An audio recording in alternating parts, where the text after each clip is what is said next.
Human Thesaurus is an intersection between a vast lexicon that best describes our human nature. It's my conversation to highlight people like you and me doing what they do best while equating them to their own synonyms. Hello, dear humanity. Welcome to the second season of Human Thesaurus. I'm your host / sentimental, Wishronkio Peacock.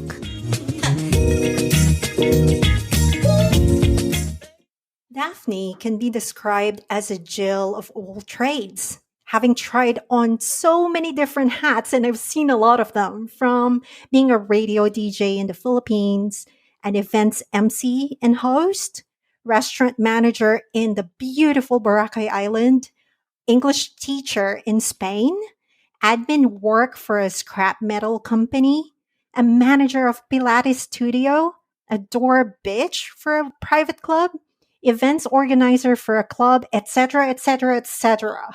She tried it all.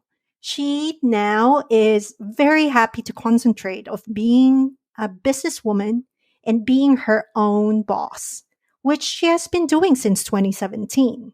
She was born in Davao City, in the Philippines, down south, but lived most of her life in Metro Manila. Daphne presently calls the island of Siargao in Mindanao, Philippines, as her home. She and her husband, Borja, are rebuilding their home along with all their hopes and dreams after that recent super typhoon Odette practically snatched and drowned almost everything away that they own. I met Daphne through our common friend Lily. She was my guest from my season first's final episode. Lily just told me, "Oh, I have got this friend. She's also a DJ, Daphne. She's very sweet. And she just broke up with this very long term relationship. And I'm trying to get her out in the world again. And since I'm taken, you should be the one who can show her the ropes and bring her out of her shell again and let her know herself and introduce her to our party scene." So there I came. I met Daphne and I could see she's brokenhearted and she's so sweet. And we just clicked. We became really close friends up to the point that I have to push her to her now husband, Borja. They lived happily ever after. So we also became a roommate in Manila at some point, and we've seen each other's dramas in our 20s, really as part of growing up, being who we are as we are now. My synonyms for Daphne are dull as a noun, exploring as a verb, and buoyant as an adjective. Within this conversation, you'll further understand why I describe her as such. So here she is, Daphne Mitra. Hi, my name is Daphne. Same as the words frangipani as a noun, laughing as a verb, sensitive as an adjective. I like the word alma, meaning soul, and I dislike the word exotic. Thank you very much for that. That definitely makes a lot of sense how you described yourself. So, yeah, how are you? I mean, you're always doing a lot of very multi-dimensional things in your life. In a nutshell, at the moment I'm okay. Mm. I'm more than okay. Mhm. I guess after 2 years of building and then opening for 6 months and then having, as you mentioned earlier, my hopes and dreams shattered by a super typhoon in December last year. Mm. But we are alive. I'm alive, and so I'm great. In that context, I'm very much okay. That's good to hear. Apart from that, Mhm. we are again rebuilding. So that's what's taking up most of my time these days. Yeah. We have to go back to pre-opening, which is, throwing in cement, buying furniture, painting certain things, building a room for ourselves, somewhere else in the property, because I don't think I can live in the same room that I had before after the typhoon, and knowing that water can actually come into the house, which actually made the place beautiful, but it also was what made it dangerous when the typhoon happened. Yeah. That's the main activity that is consuming my thoughts and my time these days. Mm. Apart from that, 2022 is for me about health, physical health, and mental health. Mm. I think a lot of trauma happened in the last 2 years, especially with combining the pandemic, the horror of the problems that we had during construction itself. Mm-hmm. It wasn't so much. We were quite happy when the business opened, actually, because it was doing well despite the fact that the pandemic was still ongoing. Mm. But then we ended the year in a really bad note with a super typhoon, which we didn't expect to be that strong. When you think of a typhoon, you think lots of rain, lots of wind, right? But you Right. would never from I guess you would say that I lived in the city most of my life, and Yeah. now I'm living on an island. This is not the first time I've lived on an island, but this is the first time that I've lived in an island and I've experienced such force of nature. Like even in Manila, Manila is prone to having typhoons. Yeah. But I lived there a total of 21 years and I've never experienced anything of that kind of strength. I don't know about you. You've lived in Manila longer in Cavite Mm. and in Yeah. Manila, and I don't know if you've ever experienced anything so strong, with Yeah. I think it was over 300 kilometers an hour, Right. like of wind, and not stronger than what happened in 2012 in Leyte, but it was there. Mm. And the house is made of cement. And if it was just the wind, I think we would have been fine. But because it pushed the water inland, it was going over the house, Right. over the house. Oh my gosh. We have cement seats on top of the roof, Yeah. and those got moved. Whoa. Like I found them on the other side Whoa. of the house. Oh my Like gosh. they got uprooted. They're attached to the floor with rebar, Mm-hmm. and they got moved to the other side of the house. Wow. I wish I could explain to everyone like how crazy that is. The cement, it's so heavy. You can't push this bench. Like you need 5, 6 guys to push this bench if you wanted to move it, Hmm. but definitely not carry. Yeah. It's so crazy. Wow. It's so crazy. And so that's why I'm thinking that mental health this year is so, so important. Being able to talk about the experience, Yeah. talking to others who had the same experience on the island, and just being able to talk and connect with other people in general this year is so, so important after that experience. With all of that, you were saying that 2022, and because of these past 2 years, you're really reflecting on that a lot. Can we just go back to the beginning first before we move on? Can you tell me a little bit more about what happened that day, if you're okay to share that, at least whatever you can? Yes. I mean, now we can talk about it. Definitely, it's not a problem. Okay. We're talking about the day of the super typhoon, right? Yes, yes, yes. Can you pull us in what happened that day for us to better understand where you're coming from at present? Yeah, so it's a very unforgettable day. It happened on the 16th of December 2021. Even before the typhoon came, Mm, we already knew that there was a low pressure area. It wasn't a typhoon yet. So it was still far away, and they were telling us, oh, mm, something is heading directly for Siargao. right.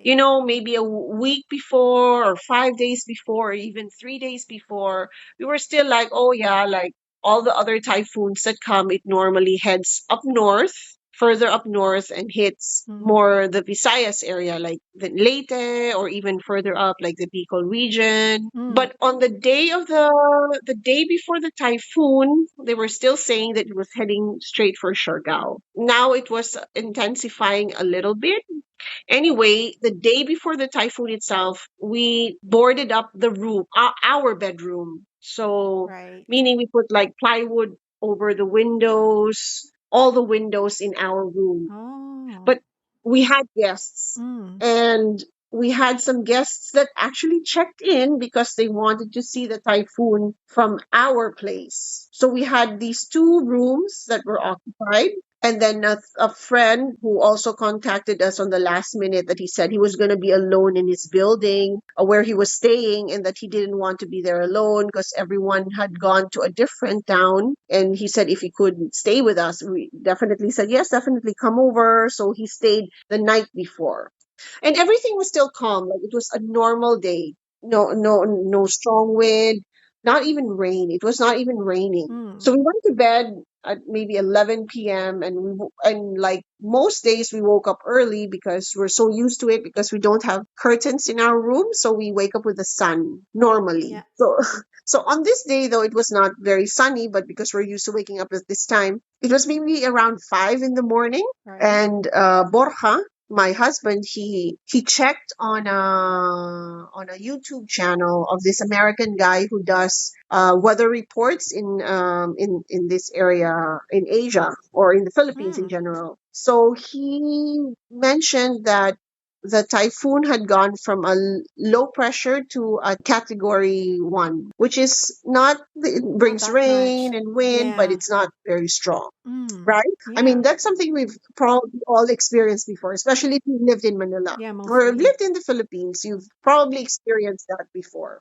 So Yeah. that's not something unusual. But around 6:30, he watched for an update again. And this time the guy had said that it had gone from category 1 to category 3. Whoa. And then soon after that, it was category 5. Oh my So goodness. we were like, category 5? Wow. We couldn't even wrap our head around it. Like, you can't really understand what to expect when you've never experienced something like that before. So you're like, oh, we'll be fine. The house is cement. We'll just stay on the ground floor. So, if we need to go anywhere, we can leave right away. Mm. And then all of a sudden, our friends came. In total, we were 14 people. We Oh. had some friends arrive from other towns, and they said that, can we just hang out here during the typhoon because your house is cement and we think it's going to be safe. And we're like, sure. At some point I started getting really nervous, and I said to Borja, look, we haven't prepared an emergency bag just in case if we need to evacuate. We have absolutely nothing, like, Mm. so I said, I'm just going to go up to the room really fast, Yeah. and I threw in some clothes in the bag, his clothes, my clothes. I grabbed some important documents like Yes. passports and and other things, that I thought you might need, like our marriage license, Yeah. and then I put the a leash on the dogs, and then I grabbed their dog food, and I just put them in one corner of the living room. And Right. most of our friends, they stayed with us in the living room area. And then around 10:30, 11 in the morning, we all started getting hungry because we hadn't eaten anything. Everyone's a Oh. little nervous, and we hadn't really Yeah. thought of food. And we're like, oh no, we're a little Right. hungry. It's almost lunch. Let's prepare something. Bora and I went into the kitchen, and in our kitchen, we have a pretty high ceiling. It's just over three Mm. meters high from floor to ceiling. Oh. Just closer to the ceiling itself, we have these windows in the kitchen, Mm. but we closed all of them the day before, or the day of the typhoon. We had closed these windows, but I mean, you can still see outside. Right. So I had my back turned to the window, but Borja was looking at the window. And just as he was looking at the window while he was about to slice, I think, onions or something like this, something mundane, because we were hungry, we were going to cook lunch. Yeah. He looks out the window and he sees a wave. Not the Yeah. splash of water through the window. He saw a wave of water, like a body of water Oh past the front my of the window. And he goodness. was like, what? What do you mean a wave just passed? To give you a bit of context, our house, it's on a cliff. So the Yes. water is actually about 6 or 7 meters below us. Yeah. And we're Yeah. not exactly on the edge of the cliff. So from the cliff edge, we are like 30 meters in. So there's Right. a bit of a distance and a bit of a height. And the house Yeah. it has 3 floors and maybe about 9 meters high, all in all. Mm. Anyway, it's in the ground floor. So this wave passes by. And he was like, no, that can't be. So we exit the kitchen and we run into the living room. Just as we were entering the living room, we could see this body of water going over the edge of like the cliff, like from the cliff going towards Whoa. the house.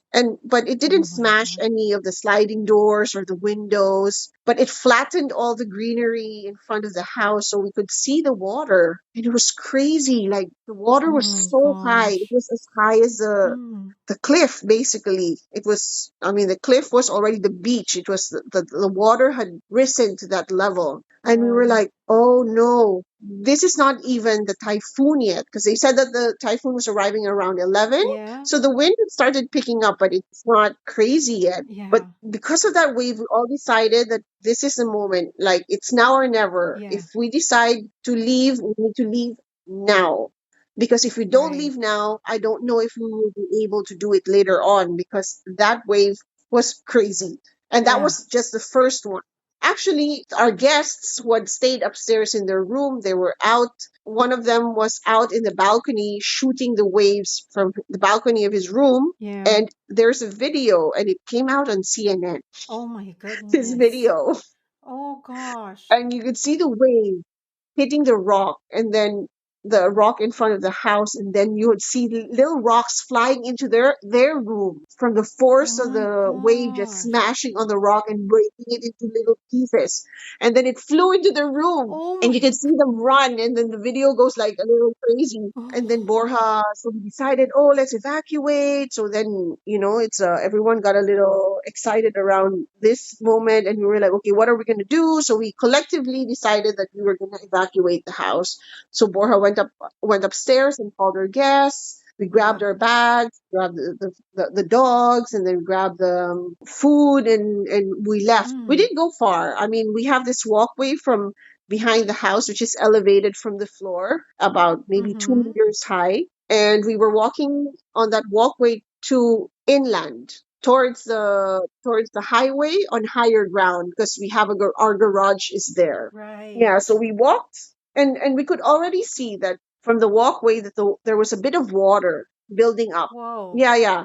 So from the walkway itself, you could see there was water. Water was rising in this area, which is inland after the house. It wasn't very high yet. Up the cliff. Yeah, from we're guessing it's from there. Mm. That's how much water came in. Yeah. Yeah. So we moved to the garage, and then we decided, oh, maybe we need some food. We're a little hungry because everyone was Yeah. really hungry at this time. And so Yes. we decided to go back to the house calmly, a few of us, to grab some Mm. food from the kitchen, like pieces of bread and tuna or something like this, but something we could eat. Mm.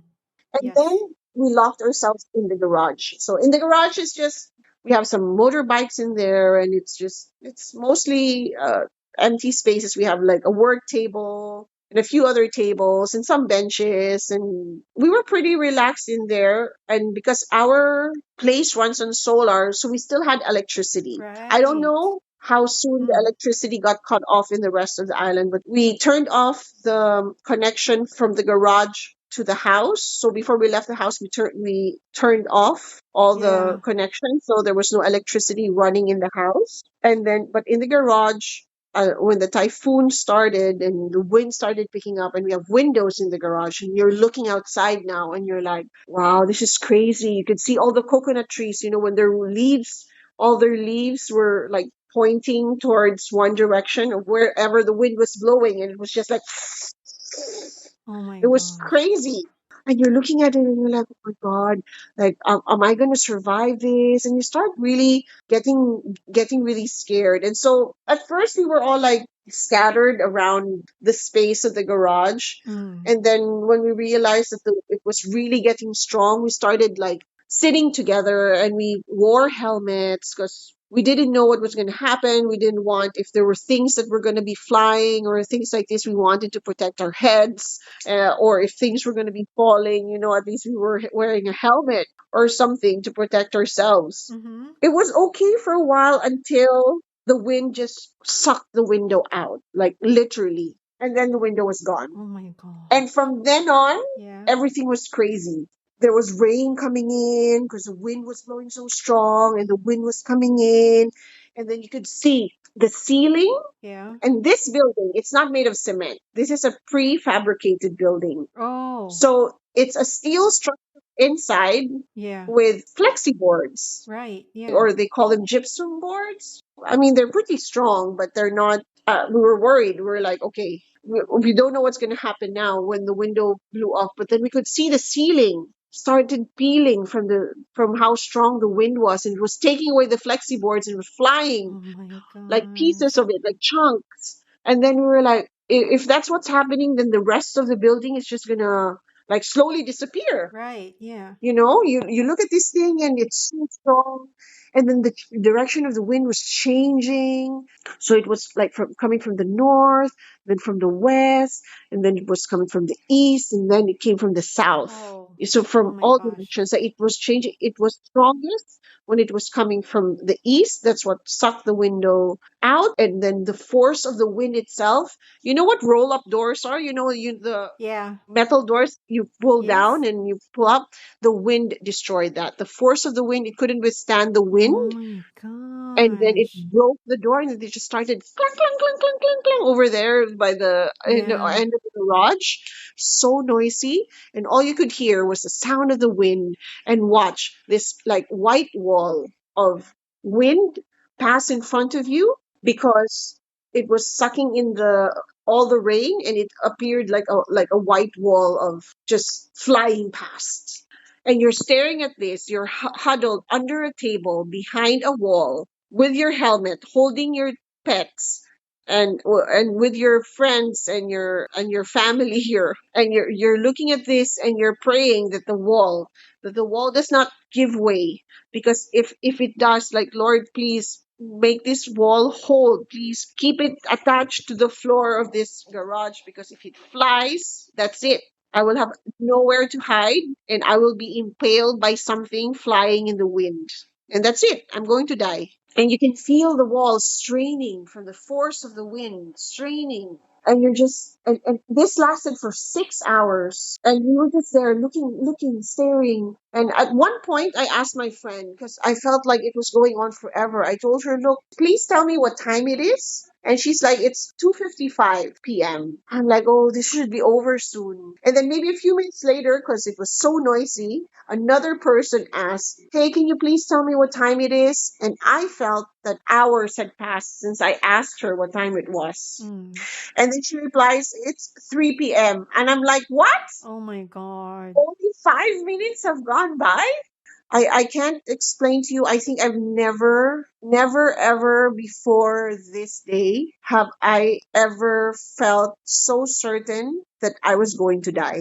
And it's a really strange feeling, because Mm. you won't be able to control it. You're scared, and you're trying to hold it together because you're looking at the others, and you can also see how scared they are. Mm. And if one of us just started crying, maybe all of us would just like break down there and then. And we know we needed to hold it together. Yeah. So there were other things that happened in between that whole thing.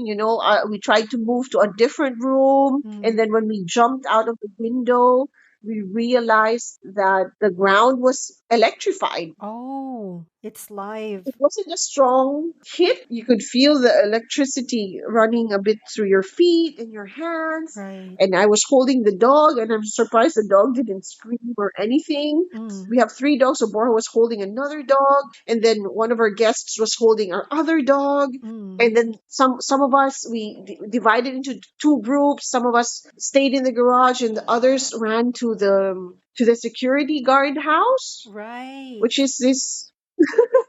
And if you can imagine, it's like this. It's made of coconut lumber, Right. and it has a tin roof, and the tin roof just flew Yeah. like this. Yeah. But I tell you, the structure actually withstood the typhoon No way. because it's attached. The only thing that flew from that guardhouse was the roof. And it's the same with our garage. It's the ceiling Mm. inside the garage that got destroyed, but our roof stayed on. It's the way the roof was built, and our solar panels. We could hear things like being ripped, like loud bangs from the ceiling. We were sure that all the solar panels were destroyed or were being ripped Mm. away by the wind, which wouldn't be surprising.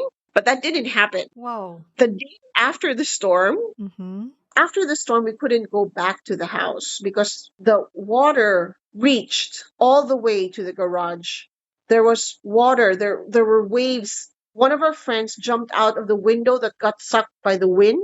He jumped out of that window Yeah. and he got hit by a wave. Oh my And gosh. the wave and the sea is about 250 meters away from this garage. And if I remember the elevations of our that we needed to get for before we started building in this area, the garage is about 12, 13, or maybe 15 meters high above sea level and 250 meters inland. The seawater was there. Mm. Like the only thing that you could see of the coconut trees were the leaves. Oh. You couldn't see the trunk of the coconut trees. Oh my The gosh. walkway that we walked on was underwater. Mm-hmm. And we were sure the house where we used to live was also at one point underwater. Right. It was so crazy. And we the next day when at sunrise, and it was such a beautiful sunrise after the storm. Mm. I woke up at around 6 and Borja had already walked to the house. Uh-huh. He was already on his way back to the garage. I met him and we were crying. The both of us were crying because he had seen what happened to the house. And he wasn't crying about the fact that the house was destroyed. He was crying about the fact that we survived it. We all survived it. Yeah. That none of us got hurt in the process. We didn't have any wounds or cuts. The worst thing that we had was maybe we got a little bit electrocuted, Yeah. but we were all alive. Yeah. And thank God for that. But then the days following the typhoon were like being in an episode or a few episodes of The Walking Dead. Mm. The roads were all blocked. There were so many trees on the road, so you couldn't drive your car or your motorbike. You had to walk everywhere. Right. And then because say we had 1,000 trees before the typhoon, we were left with less than 200 trees, maybe even less after the typhoon. You used to not be able to see the house from the road. Now you can see it from a few turns down the road. People would drive by now and they'd be like, oh, there's a house there. Right. They're like, oh, It was hidden yeah, they before. they didn't know. Yeah. I mean, maybe they had an idea, but they didn't know where it was exactly because you really couldn't see it even with the Yeah. lights. We don't have neighbors. That's a thing. Mm. And there's the reason why we chose this property. But well, there. I mean, the days after Yeah. that, we all moved to a house with our friends, and we were all sleeping in that house. They still had some running water because they had a tank, so we could still shower and cook. Mm. But there was no electricity, no Yeah. signal, no way to let anyone know that we were alive. Yeah. And we were all expecting to find so many dead people, but there were none. Yeah. Thank God. No one really died from the typhoon itself. I mean, there were a few people. Mm-hmm. I think a majority, if there were deaths were happened after the typhoon itself because they didn't have access to clean food and water. Yeah. So The repercussions of a disaster, pretty yeah, much. now it doesn't sound. I mean, I don't know if I have enough words to describe to anyone how crazy that typhoon was. Yeah. The only thing I can say now is that it has scared me so much, the fact that the waves could go over the house and do that much damage, that I used to sleep in one of the rooms in that house, that I am not going to be sleeping there anymore.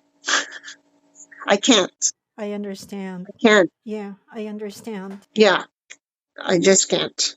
Well, thank you for sharing that with me. I'm actually a little bit crying. Oh, Um, oh, oh my gosh, I really can't help it. Um, I'm just happy that you're oh, alive, and I can't imagine what you've been through. Even when when you're describing it, I'm just wow. Sorry. oh.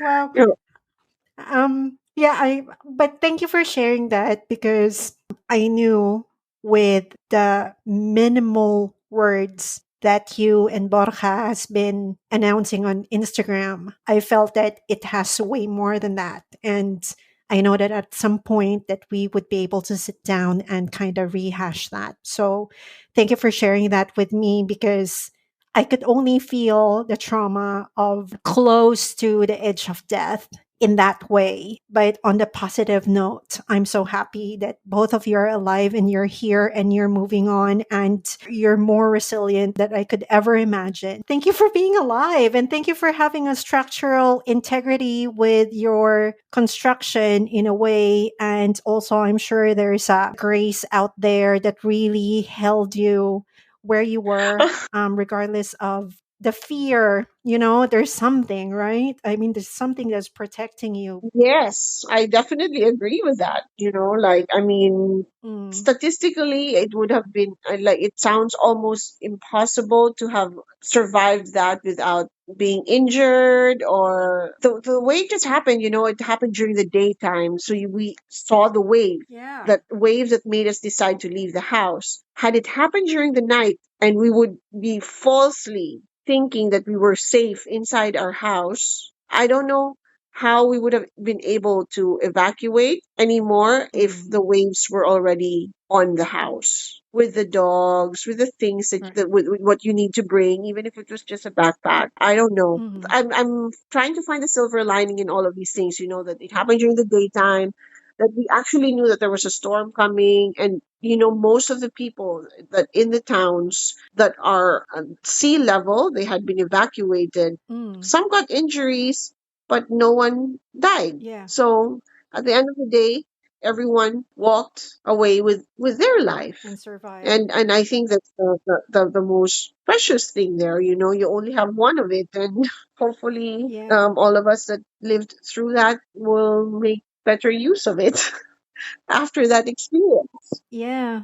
Yeah, because that kind of answers what I'm pretty curious about. Because now, a few months in the aftermath of that super typhoon, looking back with that experience, what are your key reflections that you're now applying in your life? That's why you're able to pick up and move on from it. Oh, one thing that we really wanted more than anything after that typhoon, and that we realized that really helped, was having the community. Yeah, because we didn't have our families there, but we had a community of Mm, friends, and we had that support, and we were all in the same boat. And I think that experience made us bond even more. I mean, we were already very close before the typhoon happened, but now we mm, know that we have each other's backs. We can depend on each other. We can lean on each other when the other is weak and crying.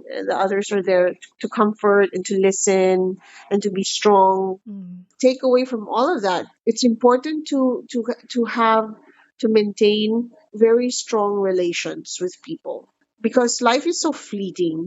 Like, yes. it's so important to maintain that line of connection with the people that are important in your life, because you never know. Like, the before the typhoon, I had spoken to my mom maybe the day of the typhoon itself, or the day before the typhoon, and I said, look, we might lose connection after the typhoon, but please don't worry, we'll be okay. I said that not knowing that the typhoon was going to be a category 5 typhoon, right? Right. Yeah. They're maintaining those relationships, and checking in on each other, Yes. really. Until this day, we still, everyone from that group that we stayed together with after the typhoon, and we were like Mm, 20 something in total. We all left the island 5 days after the typhoon. yes. We were all in different states of, I don't know, worry, of fear, of Yeah. in our own little hole of PTSD. Uh, It's a shared trauma. it definitely was. Yeah. Am I answering your question? Yes, this is a conversation. It's all good. You're doing very well. Thank you. Am I going off on a tangent here and not answering her question?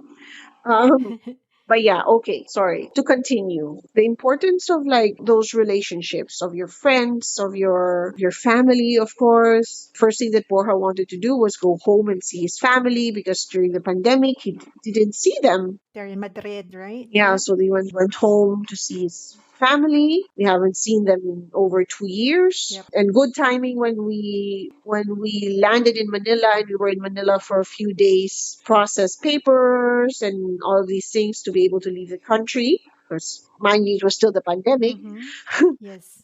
My mom was actually in Manila too. Oh, good So grief. that was really, really good timing. So I was able to see my mom, Yeah. and we stayed at my youngest sister or the family of her husband, because that's where they live. And so we were able to Mm-hmm. see all of them, That's the great. parents-in-law of my sister, my nieces, her husband. So we were able to spend time with my family, and then we also got to spend time with Borja's family. That's fantastic. And I think that was really, really important. We also needed that break. That was like our breathing room. We were a little lost after the typhoon, to be honest. We didn't have the energy or the enthusiasm to rebuild. Because imagine, we had just opened our doors to business 6 months prior to this typhoon. Mm-hmm. After 2 years, almost 2 years of construction, we finally opened our doors for business in June of 2021. And then by December, Mm-hmm. gone. Right. I'm so sorry. Just to be clear, your business is hotel. It's a boutique hotel, isn't it? You can say it's a little like a boutique Airbnb, more like it, or like a boutique hotel. It's a 5 bedroom place, and we also live on the property. Mm. Yes. According to the government, if you live on the property or you live in the same building that you're renting out, then it's actually like a homestay. So I describe it as a boutique homestay. Oh, it is. It looks wonderful. Well, it was different from the other places that were normally in the north. We had Yeah. heated water and air conditioner, and we were running on solar. Or we saved rainwater, things like this. We Love. so we Yeah. made our own electricity and our water source. We were in the woods. We had fireflies at night. And I say that as in past tense because I don't know if they're still there. Mm. We had this beautiful tree in the behind the building, and we had squirrels there. We had all different kinds of insects you can think of, because literally we were living in the middle of the forest for Yes. someone who wants to go on a vacation and have a bit of budget. So Mm. I mean, that was what we were offering. Yes. After the typhoon, we lost everything in the kitchen. All the fridges, ovens gone, plates, all everything that we had stored in the pantry gone. What do you call this? Like an area, like our storage area, all gone.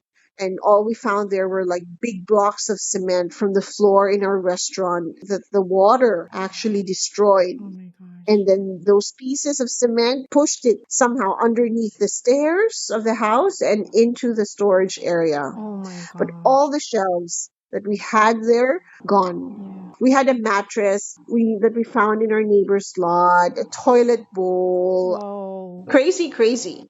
Yeah. You look at all of that and you're like, wow, 6 months wasn't enough for me or for Borja to completely forget the frustrations that we had during the actual building of the place. Yes. And so now we have to go do the frustrations again, Mm-hmm. second time. Yes.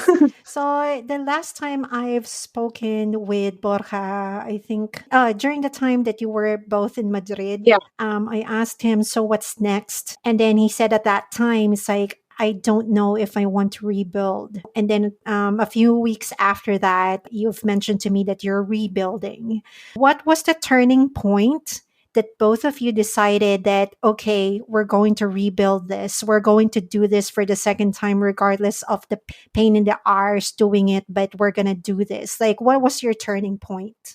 I guess it was just being away from, like I said, so we needed that space away from the island itself. Mm, So while being away, you slowly, slowly start to feel a little better, and you don't see, because it's not in your face anymore, all the destruction that happened there. So you have like a general idea of how much mess is still there, on how much of how many things need your attention and need to be fixed. mm, And then you you talk to your family, and they're like, oh, you guys need to do something about it. What are your plans? And so they start asking you, right? Yes. And then you get all these encouraging messages also from people. Yeah. And they were like, are you guys open? Are you guys planning to rebuild? Oh, you definitely need to rebuild because that place was very special. We stayed there. We want to stay there. We've heard about your place. We really want to go there. And so, you hear all of these things and all these words of encouragement from your family, from people that you don't know, from your friends, and you're like, yeah, I'm going to do it then. Then you find the motivation because then you also think about how much time you actually spent building that place, and then you think, do I really just want to throw that away? Yeah. It's You yours. can't also just ignore it. Yeah. You can't sell it. Exactly, no one's going to buy it Yeah. the way it is. Mhm. You can't just leave it there to rot. It's still there, it's standing. Mm. Your option really is to reel yourself in and just do it. Right. So this time around, it's like a second chance, right? Or Yes. another chance in life. Hmm. So, what are you going to do in that beautiful space differently? A chance to, yes, to do things differently in that place. First, I think, when you're doing something and then later on, it's kind of like regret. Like you see how certain things that you thought would be nice but didn't work out exactly the way you wanted it to work out, or Mm. maybe there's a leak somewhere, or maybe you didn't do this as well as you thought you should do it. And so those are the things that we're fixing. Apart from improving the place and making it working on the things that weren't working correctly the first time around, we Mm. are also living still on the property, but in a different part of the property. Oh. Because now there's sea view from everywhere. Oh, right. Got it. Yeah, and maybe one of the few things that we might be changing is we might be moving the kitchen of the restaurant to closer to the road as well, so that if Mm. we do have something similar, or if the water rises higher than it did during the typhoon, that we don't lose everything in the kitchen. Yeah. So we're building that on, I think, on higher ground.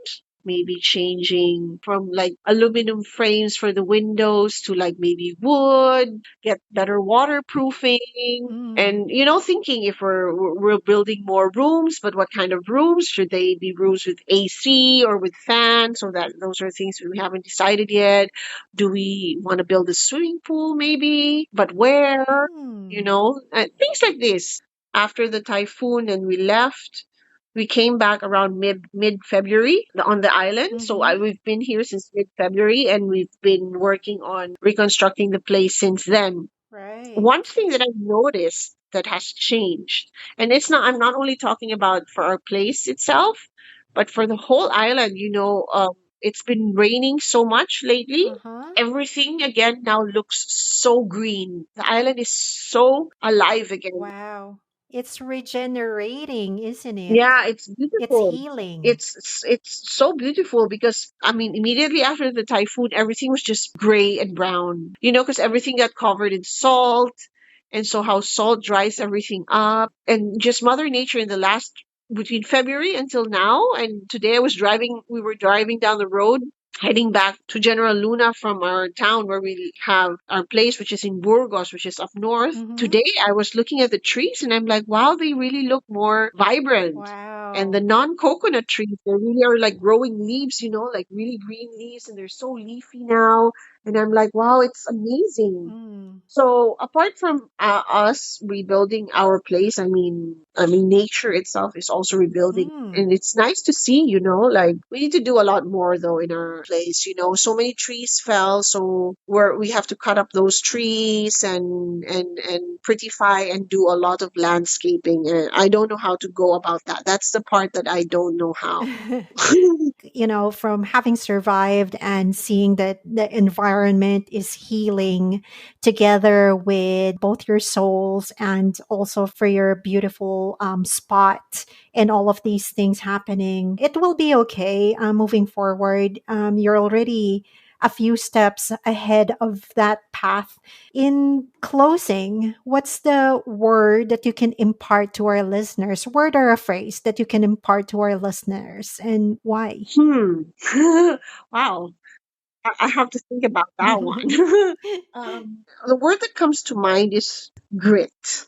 Grit is another way of saying courage and resolve, strength of character. I think going through whatever it is in life, it doesn't have to be a super typhoon. The super typhoon could be a metaphor. Okay. Everyone goes through challenges in life, and I think the push that moves you forward, the motivation that moves you forward is the resolve, the grit that you have to indeed move forward with whatever it is, to decide to continue despite the circumstances, or despite maybe you're not still 100% sure that you are of how to go about it. But what you have is the beginning, that desire to move forward.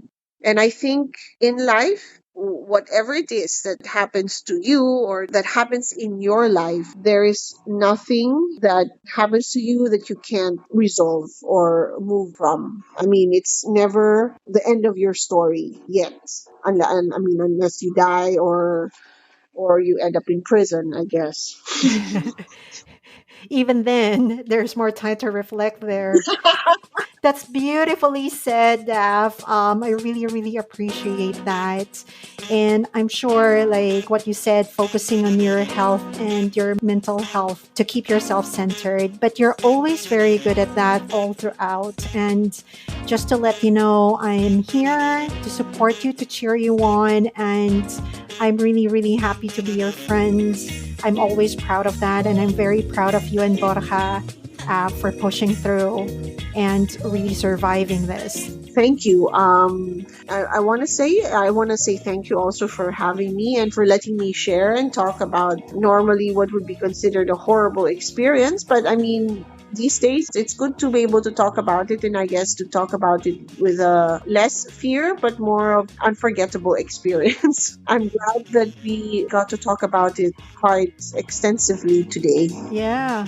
Thank you so much for sharing that and being open about it. Thank you so much for hanging out with me today. It's really, really nice catching up with you. I really, really hope we can sit down face to face really soon because I do miss you. Yeah, soon, soon. See you here in Singapore, right? Will be when we go to Singapore, definitely, which will be soon. I'll let you know. Yay. Yeah. Love you. Love you.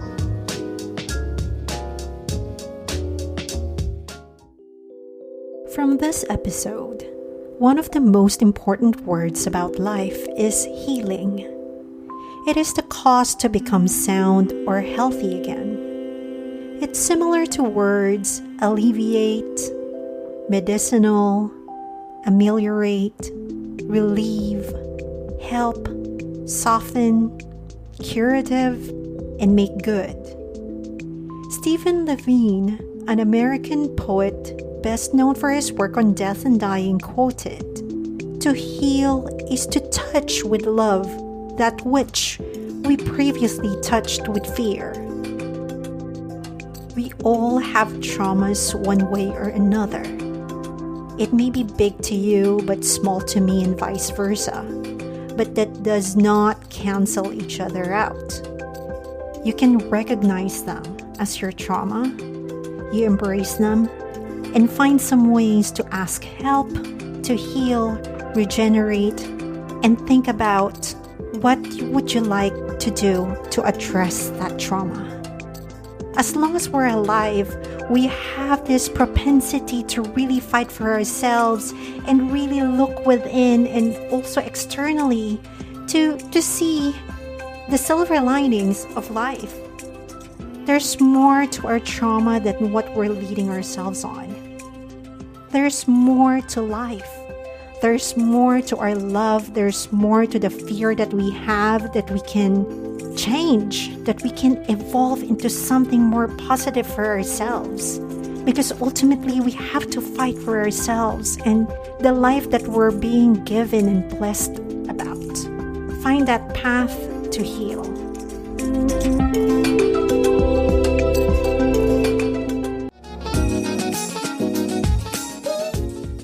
for listening to Human Thesaurus. Please help me rate and subscribe because your support means a great deal. Join me again next week for another episode. And while waiting, why not listen to my past few episodes? You may find one of them fascinating. I'm your host, Wish Ronquillo Peacock. Have a fantastic day and thanks for listening.